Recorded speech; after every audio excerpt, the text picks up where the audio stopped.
Hello, Musto0063 back here to continue on with the Mega Man 11 Roadmaster Perfect runs.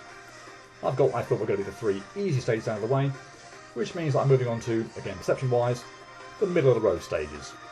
And first up in that bracket is Impact Man.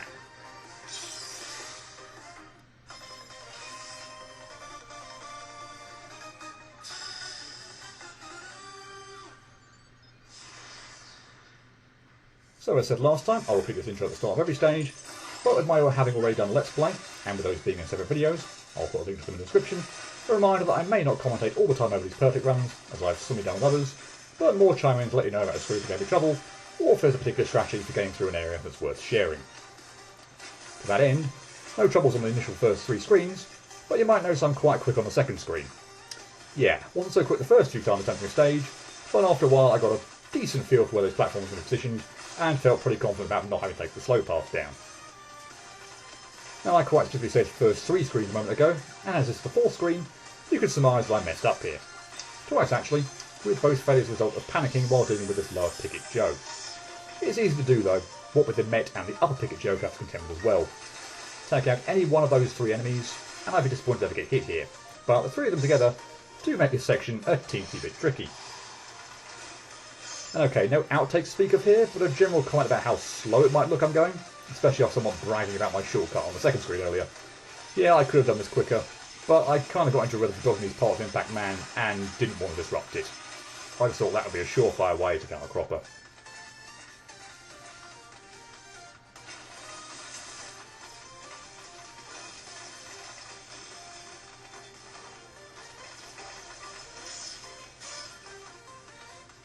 Outtakes to speak of here though, another 2. This screen isn't terrible, certainly in comparison to another couple of screens we'll see later, but I have to confess to not ever having a solid strategy that I can stick to run after run after run, which obviously makes this a bit more problematic. It ends up being very much more of a reaction-based screen, instead, as the combination of the traffic cone enemies and the Picket Joes in this fairly narrow area keep you well and truly on your toes.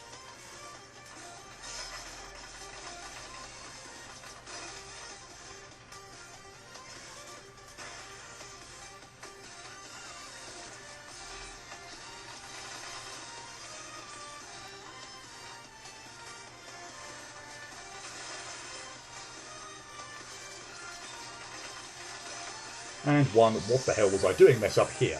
Just completely flamed hit this Picket Joe, even throwing a pickaxe in the most awkward spot, me jumping off the moving platform to try to avoid it, only to land on one of the rolling shield enemies on the floor. Probably my most clumsy stage outtake, although the next one isn't far off. And another case of, yes, I could have done this quicker, but didn't want to risk it on this screen.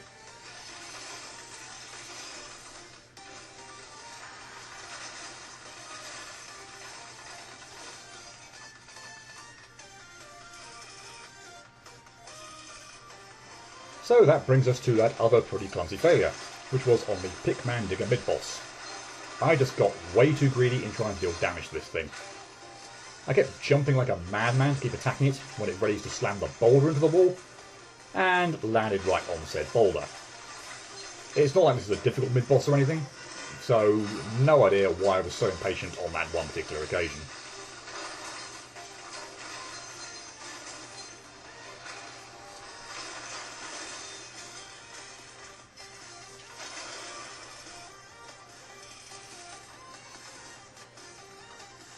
Okay, so this is the first of 2 rather annoying screens, and that Picket Joe is responsible for pretty much all the trouble. It's difficult to get it quickly, and even if you did so on the way down, it'll reappear on the way back up, so you need to get really good at luring it to fire pickaxes well away from you. Sure, it might have been the leftmost Met or this upper traffic cone enemy that actually ended up doing the damage, but they wouldn't pose any problems if the damn Picket Joe wasn't there. Get past that upper traffic cone enemy, and the rest of the screen is fine. But man, that first section is a pain. 4 runs ended there.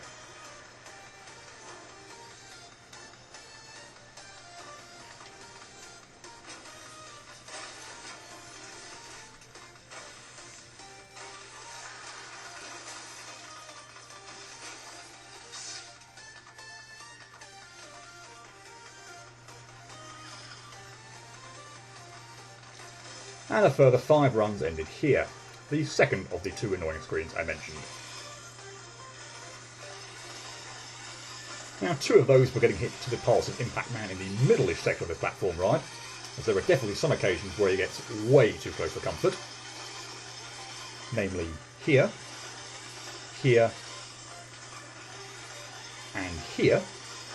But the other three were the result of trying to deal with those two traffic enemies up there and the pulse of Impact Man while having to muck around on a small moving platform.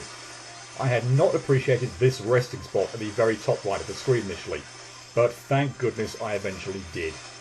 I just could not seem to kill the traffic cones quickly enough without one of the missiles it fires or one of Impact Man's pulse hitting me if I stayed on the initial moving platform.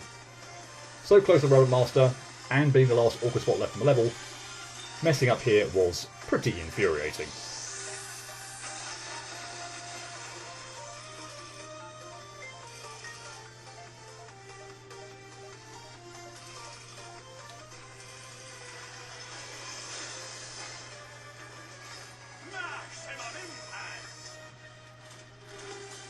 And so, somewhat, was the one outtake I suffered on Impact Man, given that it happened in the first 3 seconds of the fight.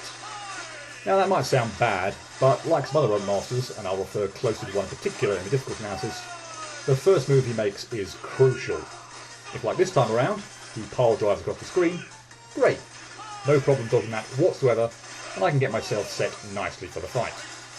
If, however, he chooses to jump across the screen to round about where I'm positioned, and of course, for the start of the fight, I'm close to the left-hand wall and not in the middle of the screen, that makes things awkward.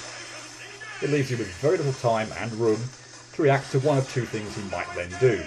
Jump again, or pile drive at you. It's not impossible by any means to avoid in that situation, but your reflexes are going to need to be dead on, and unfortunately mine weren't. But like I said, past that opening move, he's actually pretty simple to deal with. And yes, I include his power gear move in that assessment too, albeit that's only true for me when employing an extremely counterintuitive strategy by standing on the ground when he jumps and getting stunned by him. Not something you would initially think would be especially helpful, but for me, it's actually the key to this whole fight. I haven't actually got a whole lot of time to elaborate on that further here, so I'll cover that in more detail, also in the difficulty analysis.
So, as before, no transition from Let's Play the Perfect Run, but do please enjoy the awesome 8-bit stage music before we get to that difficulty analysis.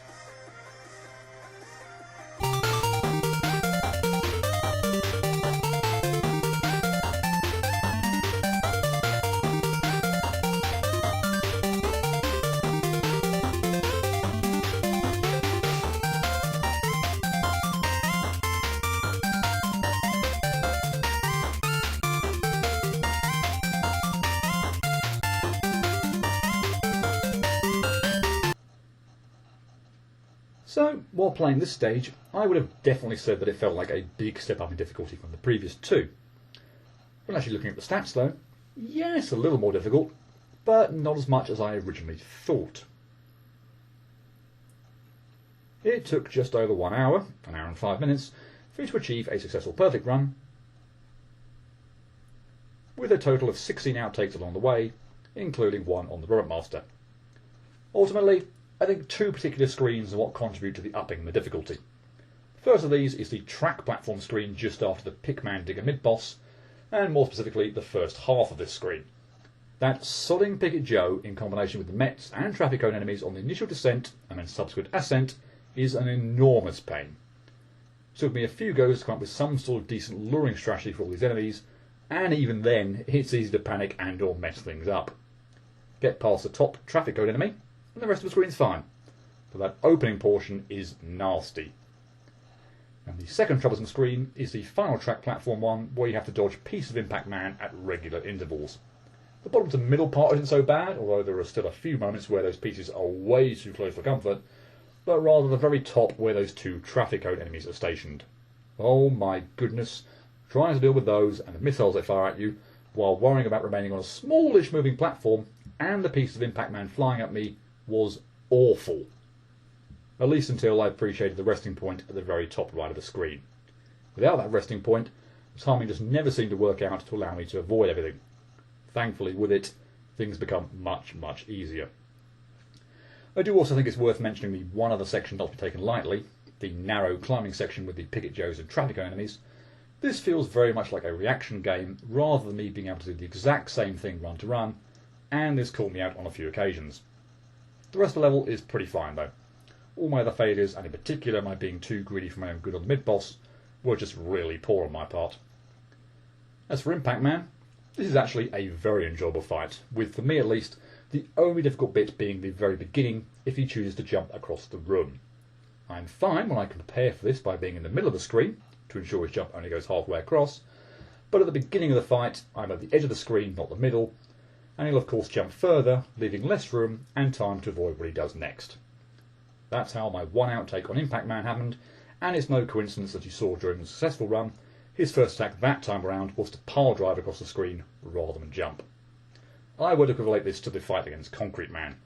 I do not want him to fire off concrete blocks as his first attack, as that is easily most difficult to avoid when there is great distance between yourself and Concrete Man. It's not undodgeable, he actually did this move during my successful perfect run, and that's also true of Impact jumping right off the bat, but I'd much rather they did something else. After the opening move, I can get into position to deal with Impact jumping, pile driving or spiking the ground easy enough, and his power gear phase isn't that hard to dodge either, so it really is all about that opening move. Ultimately, my confidence during the rest of the fight stems from my remain on the ground when he jumps to actually get stunned strategy, that I am very fond of. I think that helps to avoid second guessing whether he would choose to pile drive at me or jump again, as he seems to almost always attempt to pile drive at me if I get stunned. So as long as my reflexes are quick enough, I feel like I'm controlling the fight, and that's never a bad thing.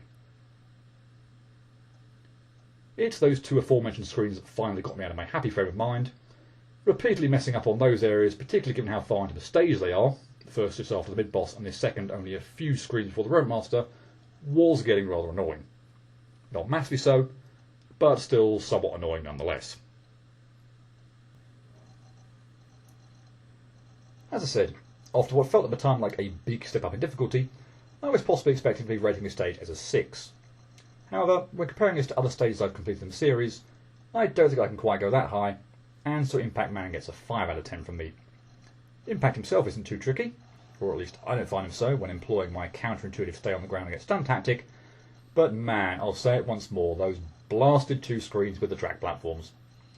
I think with the better strategies I have now for those 2 high outtake screens, this wouldn't be nearly as difficult to do again, but at the time, those areas were a real pain, no question.